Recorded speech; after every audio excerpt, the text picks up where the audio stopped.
Hi there. I am Adem Kirbas. I'm here in Turkey, in Ordu, a region in the Black Sea, or a town in the Black Sea region.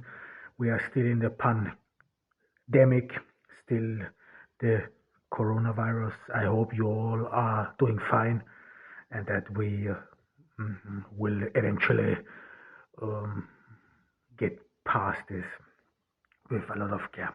Well, today I want to talk about especially the millennial era. We have been working there for quite a while.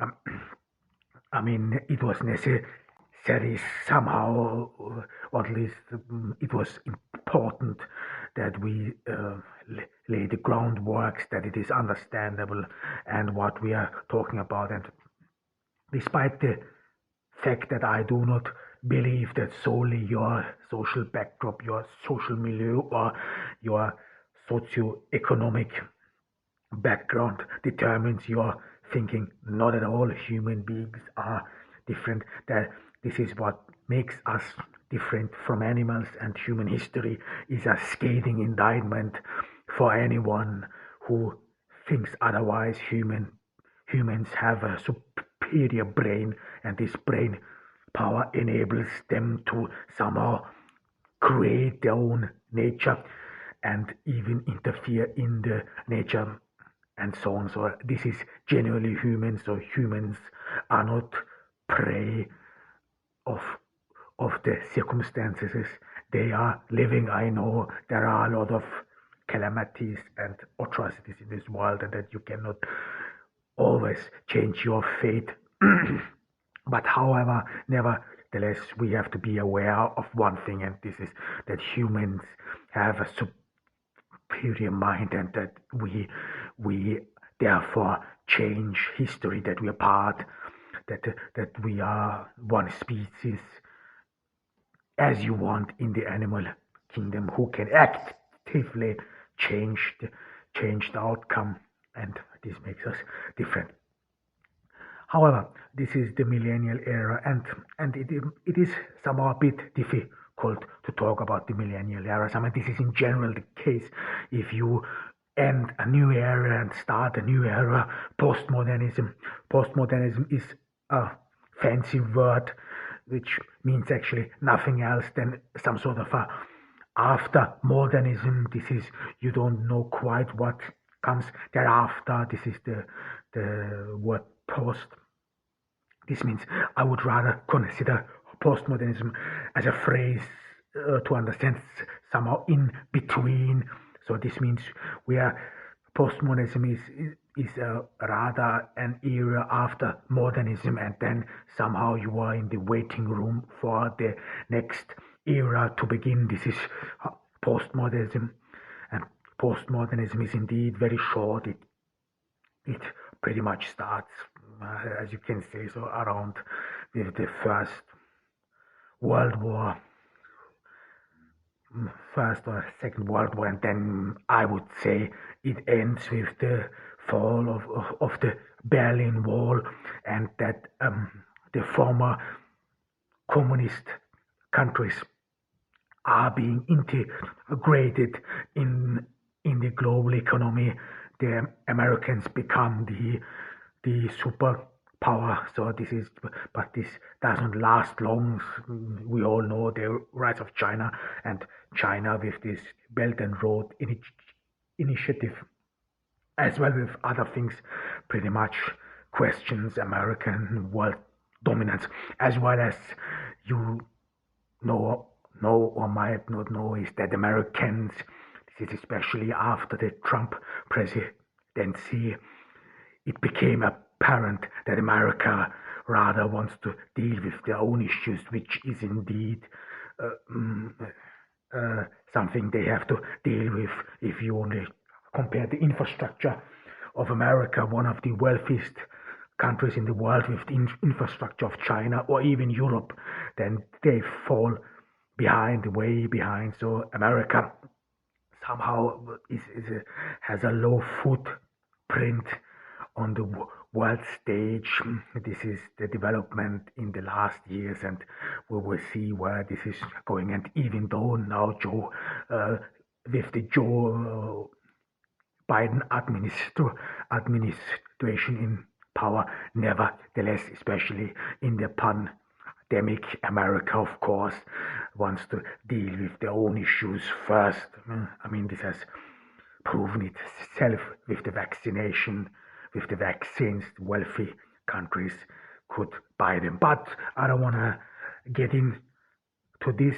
However, but I think I will have to talk about postmodernism, this this dubious era of in between modernism and postmodernism, this some sort of waiting for a new beginning, and this is, you could say, pretty much with the end of the Soviet Union and with the rise of the new media, social media, and I will talk about it shortly, is the end of modernism. There is no postmodernism. This is not at all, because after postmodernism, after the fall of the Berlin Wall, or if you want, after the rise of the internet, the personal computer, the changes. This is what I talked about it in the, before, and this is why I want to emphasize it again.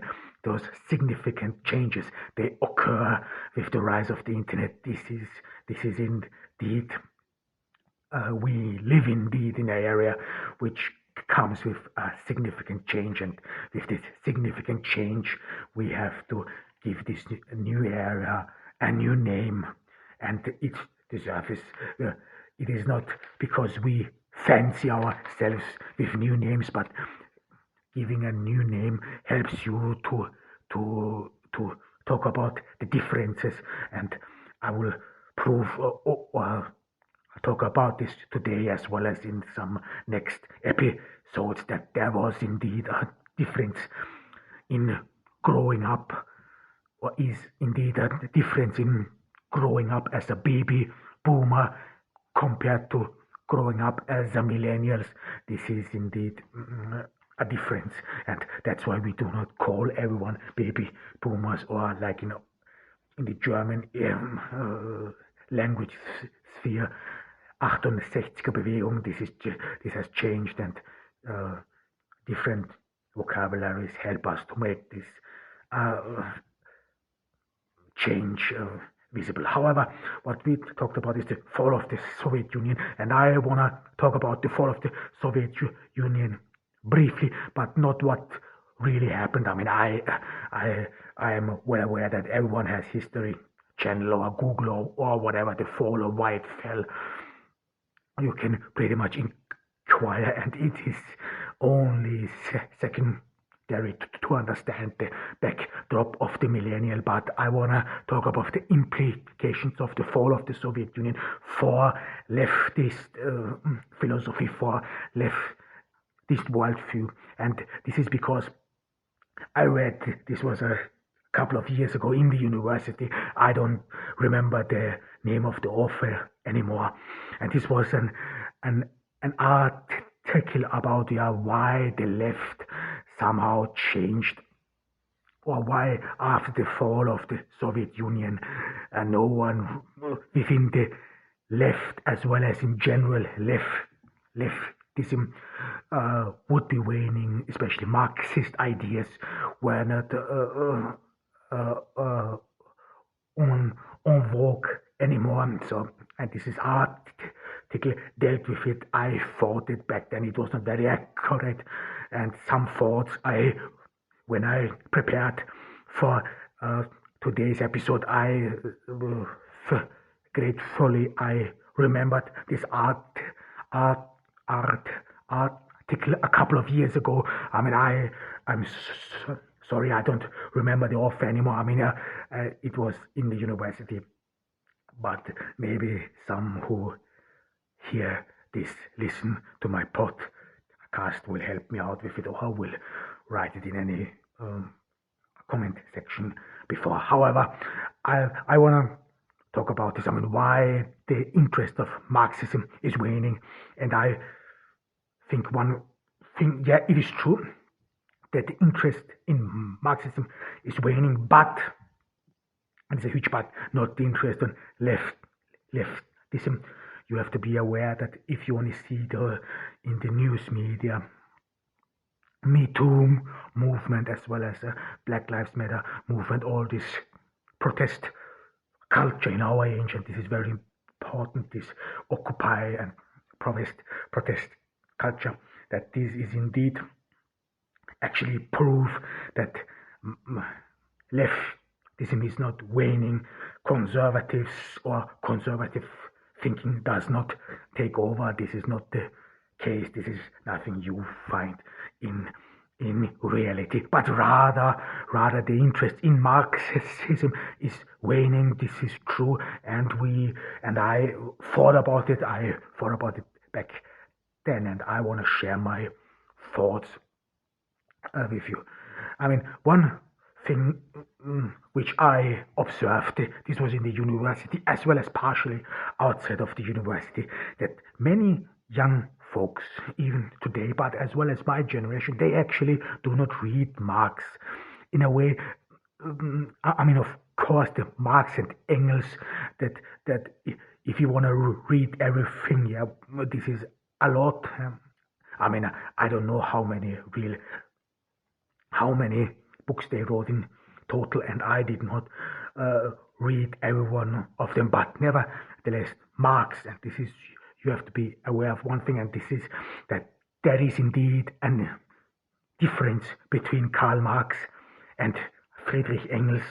There is not only a difference in intellectual prowess, which I assume Marx was indeed the smarter of the two, as well as as philosophical approach.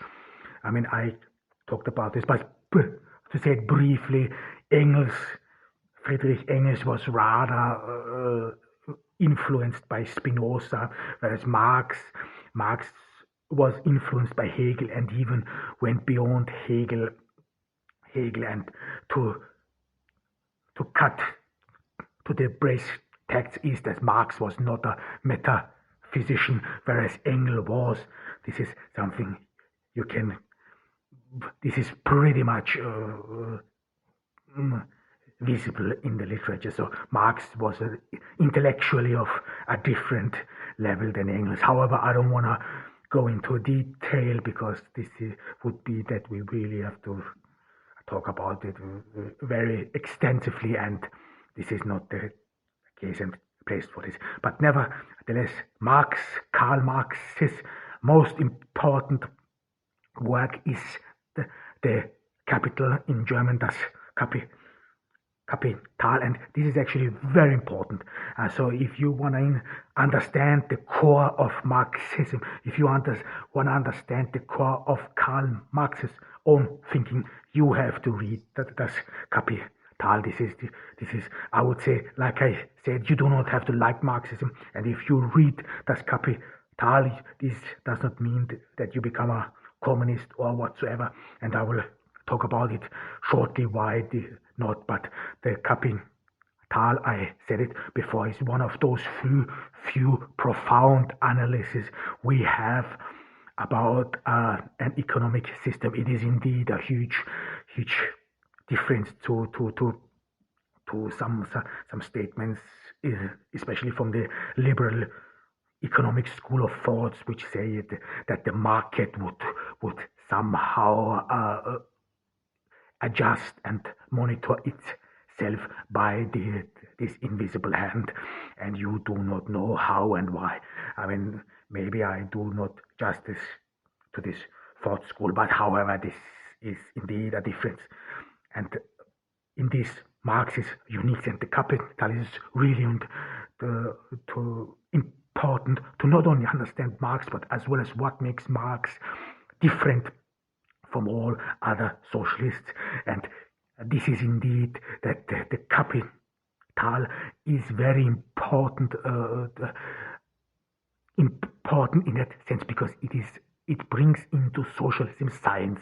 This is very important, and this is the huge difference to Marx and his predecessors, because Marx was not the first socialist He was not the first socialist. This is very important.